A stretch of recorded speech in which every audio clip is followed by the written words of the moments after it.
Avoir un volet toujours historique, mais qui va davantage déboucher sur les projets portés par les territoires et les collectivités qui visent à valoriser la Nouvelle-France, les pionniers.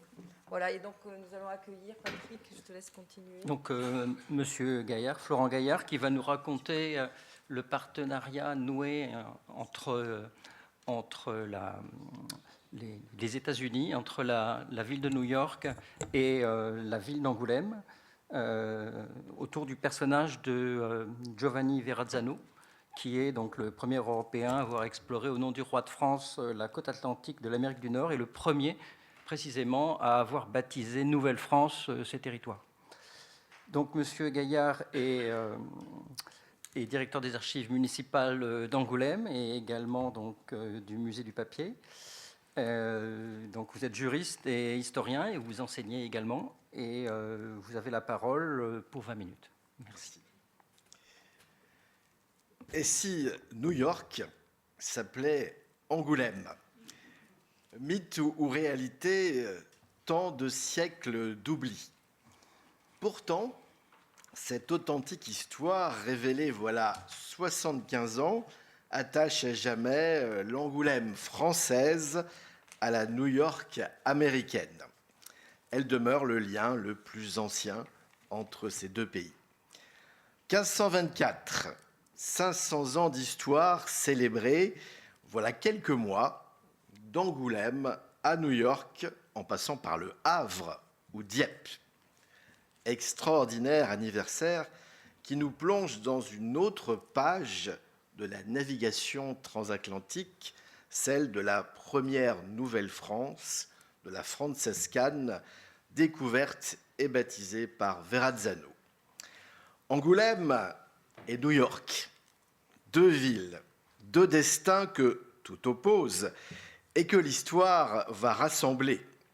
De la terre de la vieille Angoulême, capitale de la petite province d'Angoumois sous l'Ancien Régime, à la nouvelle terre d'Angoulême, c'est un honneur et un bonheur de vous conduire à travers l'espace et le temps pour découvrir ou mieux connaître cette incroyable aventure. Trois personnages s'imposent ici, le roi de France, François Ier, Léa Cognac, le navigateur Verrazzano et, nous sommes bien placés ici, le sénateur Jacques Habert. Alors suivons ce sénateur du XXe siècle, passionné, l'une des grandes passions de sa vie, par les grandes découvertes. Cette passion va le conduire à consacrer quasiment toute sa vie à une question, quand New York s'appelait Angoulême. Après la prise de Constantinople par les Ottomans en 1453, les pays européens se mettent à la recherche d'une nouvelle route maritime vers les Indes, constituée de terres riches en épices et en métaux précieux.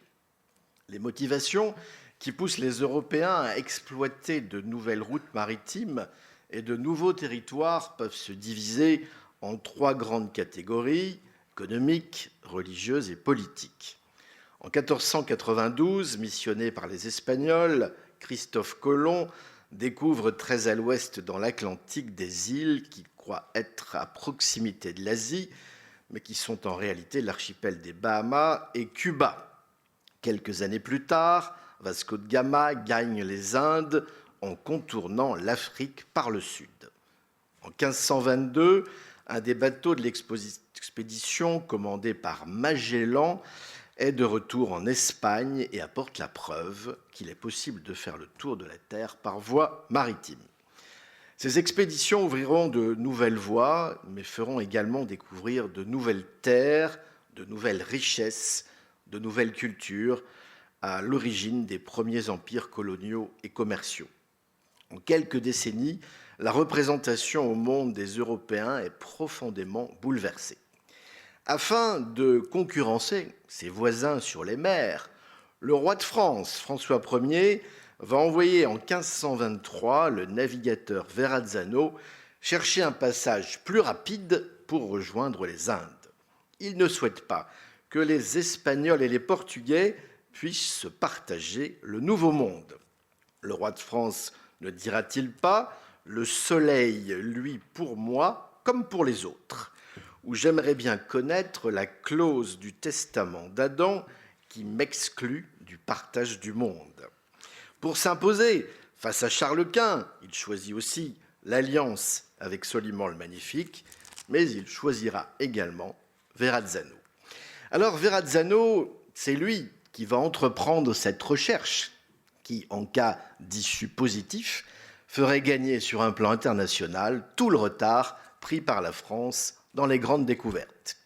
Giovanni Verrazzano, da Verrazzano, est un navigateur célèbre d'origine italienne, né vers 1485 à Florence, dans un petit village Grevena Chianti, qui revendique sa naissance, peu importe. On sait qu'il s'installera vite en France, et on fait même du vin aujourd'hui en Italie qui porte son nom. Verrazzano donc se met très vite, après son arrivée en France, à Lyon, à Paris, à Dieppe, au service d'un armateur pour lequel il se fait marin dans de nombreux voyages au Levant, en Afrique du Nord, en Italie et au Portugal. En 1523, pour le compte de François Ier, avec le soutien financier d'armateurs, de banquiers florentins, établis notamment à Rouen, il part du Havre à la tête de plusieurs navires afin de tenter de rejoindre les Indes en faisant la route vers le nord. Malheureusement, mauvais choix, il y perdra plusieurs bateaux. Il rentre un peu plus tard en France et repartira en janvier 1524 vers l'ouest avec un seul bateau, la Dauphine. Commandée par Antoine de Conflans, un Saintongeais, et dotée de 50 marins, la Dauphine longe les côtes espagnoles, portugaises et s'avance sur l'océan vers l'ouest.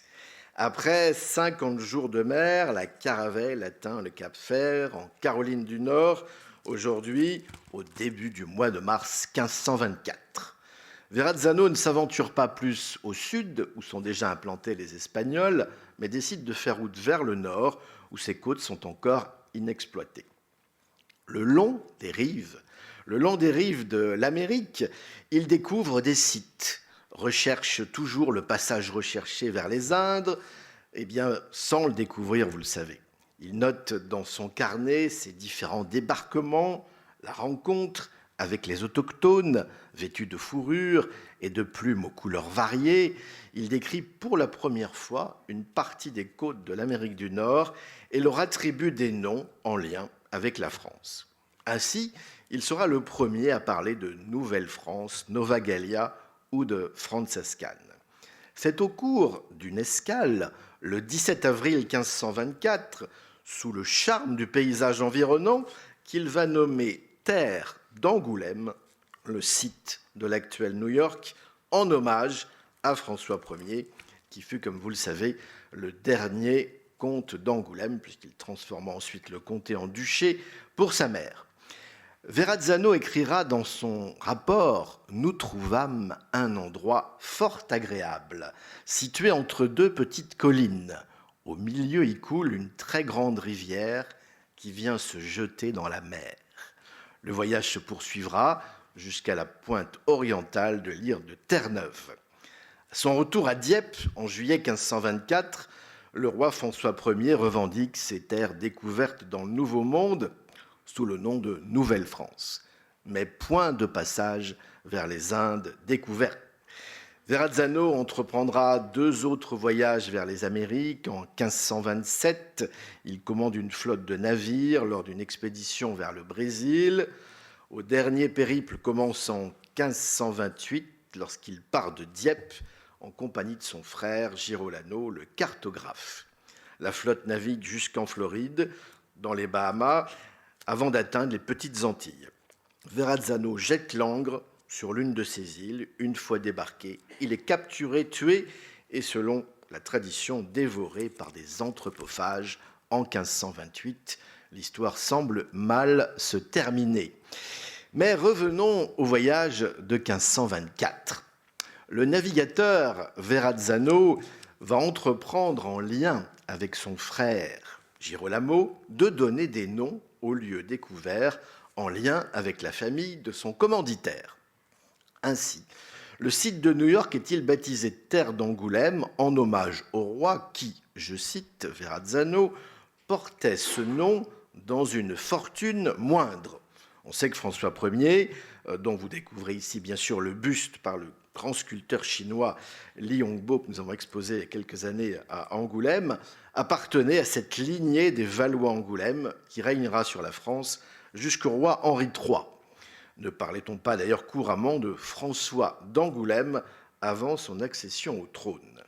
Vous connaissez tous l'œuvre immense de ce prince bâtisseur qui nous a laissé tant de merveilles de pierre, mais aussi de solides institutions, telles le Collège de France ou la très célèbre ordonnance de Villers-Cotterêts.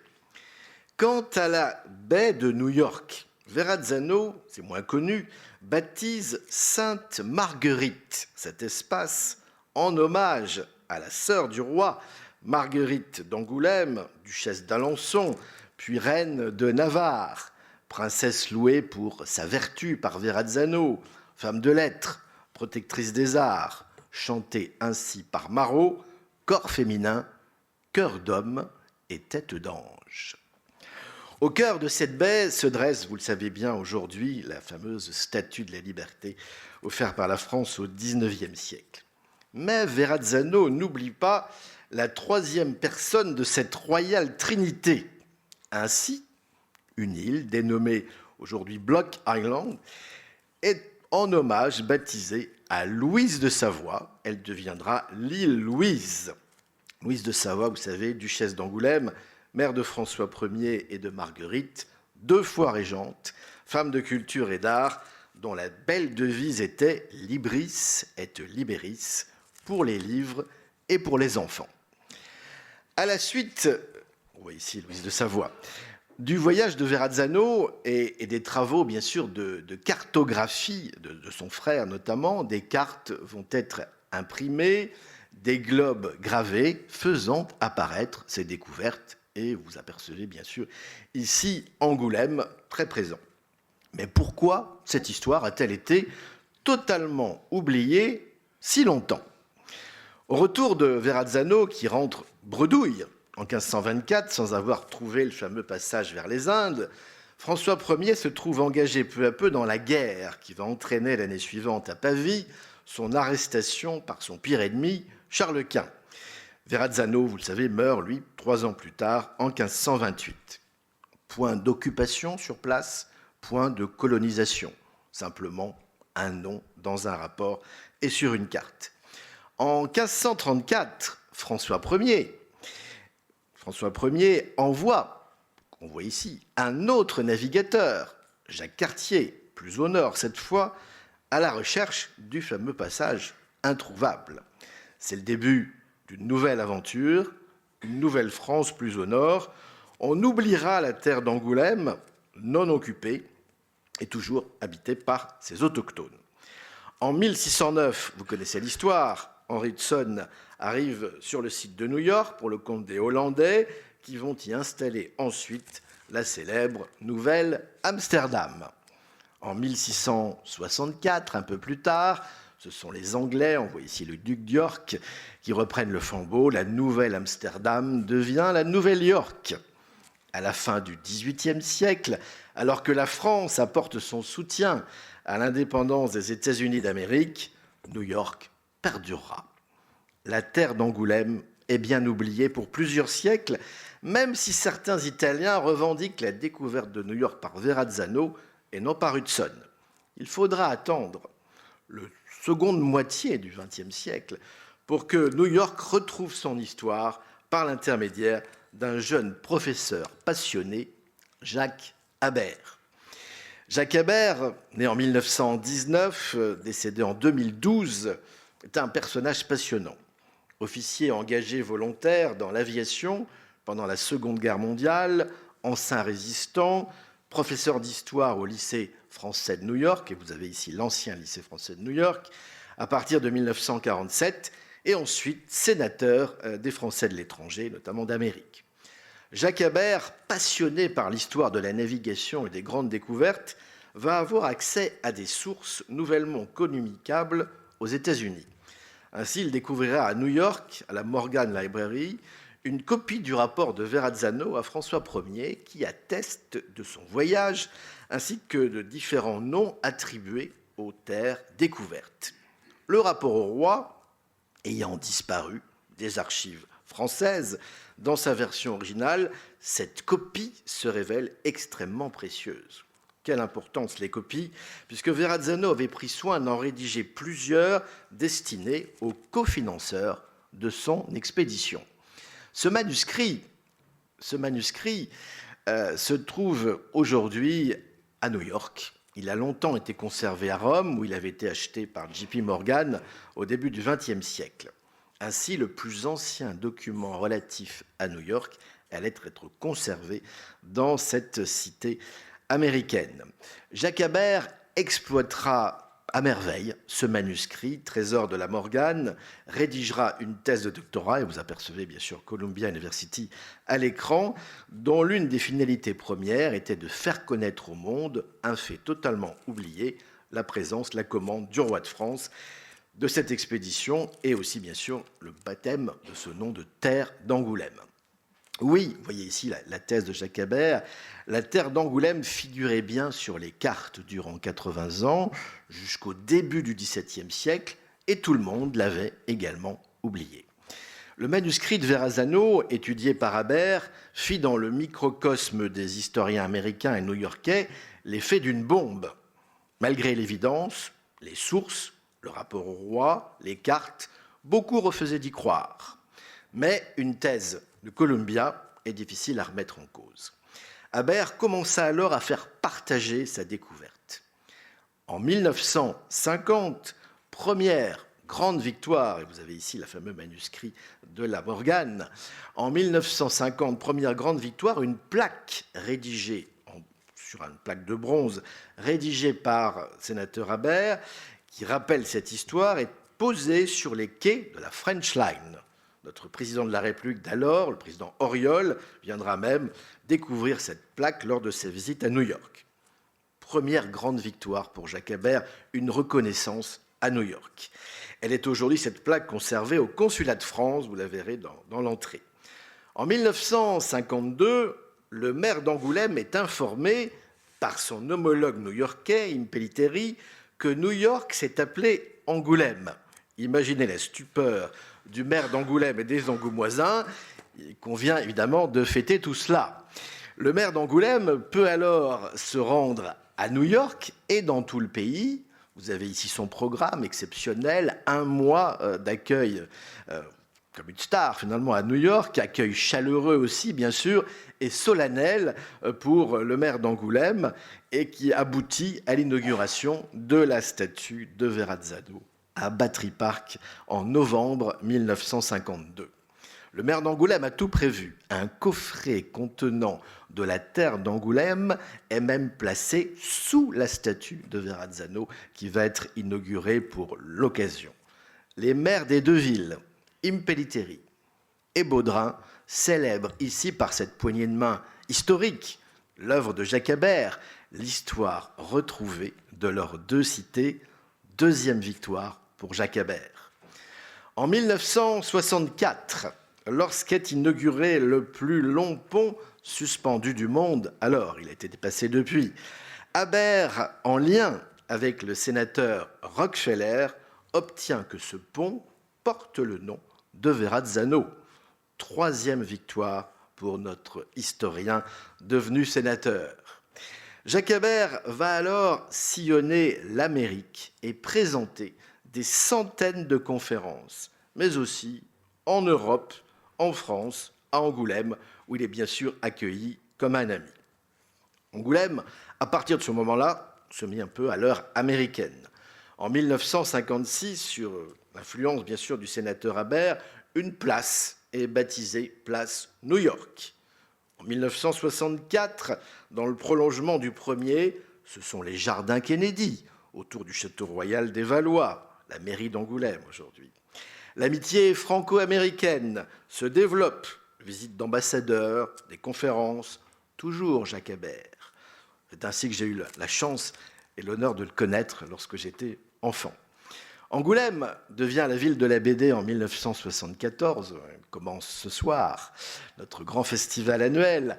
Angoulême inaugure en 2001 un immense mur peint, New York sur Charente, dans le sillage d'une nouvelle publication de Jacques Habert, préfacée par son ami Alain Decaux. En 2016, j'accompagne le maire d'Angoulême, M. Bonnefond, que vous voyez ici à l'écran, à New York, pour proposer une conférence pour les associations francophones sur ce même thème. Le souvenir du sénateur Habert est encore très vif et nous rencontrons même à cette occasion ses anciens élèves. Le consul général, M. Lortorali, nous reçoit à cette occasion. En 2019, sur les conseils de Jacques Habert, la réalisatrice de télévision Marie-France Brière écrit le scénario d'un documentaire, j'ai commencé par cette phrase tout à l'heure, et si New York s'appelait Angoulême. Documentaire pour la télévision, où j'aurai l'honneur, la joie, le plaisir de jouer le rôle d'un enquêteur d'Angoulême à New York, sur les traces d'Angoulême et de Verrazzano, en suivant bien sûr Jacques Habert, et voilà quelques images que vous reconnaissez. En 2021, la ville d'Angoulême chapeaute la sortie d'une bande dessinée qu'on voit ici à l'écran, qui permet de découvrir aux élèves des écoles le voyage de Verrazzano. Un an plus tard, Patrice Lancel, un médecin passionné d'histoire, bordelais, écrit ce roman historique qui bénéficiera de plusieurs prix. Enfin, en 2024, le maire d'Angoulême décide, et d'autres élus bien sûr, que cette année soit l'année Verrazzano à Angoulême pour célébrer ce 500e anniversaire. Spectacle de lumière, on dit mapping, présenté sur la façade de l'hôtel de ville, plaque inaugurée sur la place New York à la mémoire de cette histoire. J'ajoute que je précise que cette décision avait été prise par une délibération de 1956 et qu'elle n'avait jamais été réalisée. Donc il a fallu attendre, il faut toujours être patient, mais on imagine la joie du sénateur Habert de voir Angoulême graver dans la pierre cette histoire.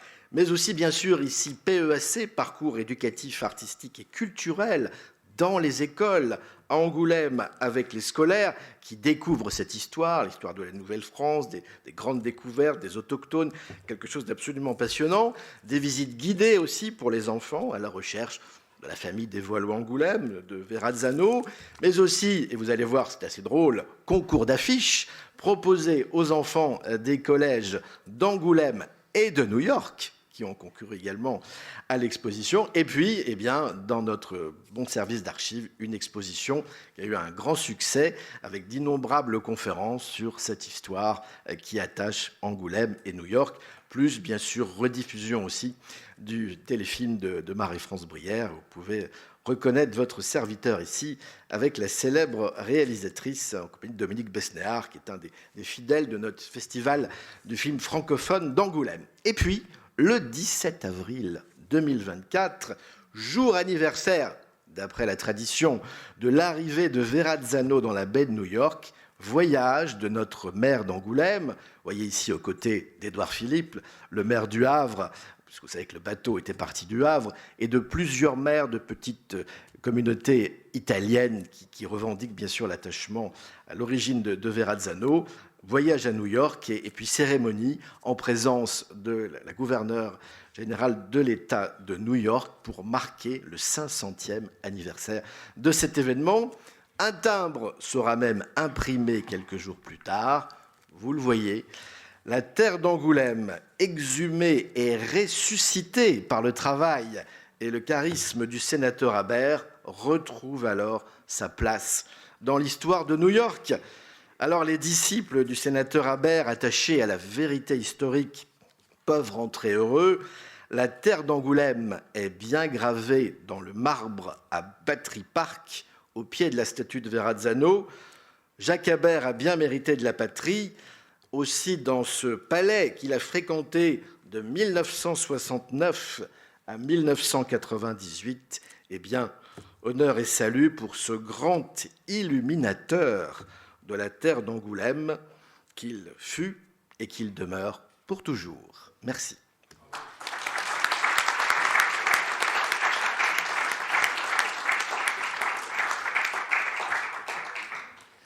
pas de meilleur endroit pour lui adresser un tel hommage.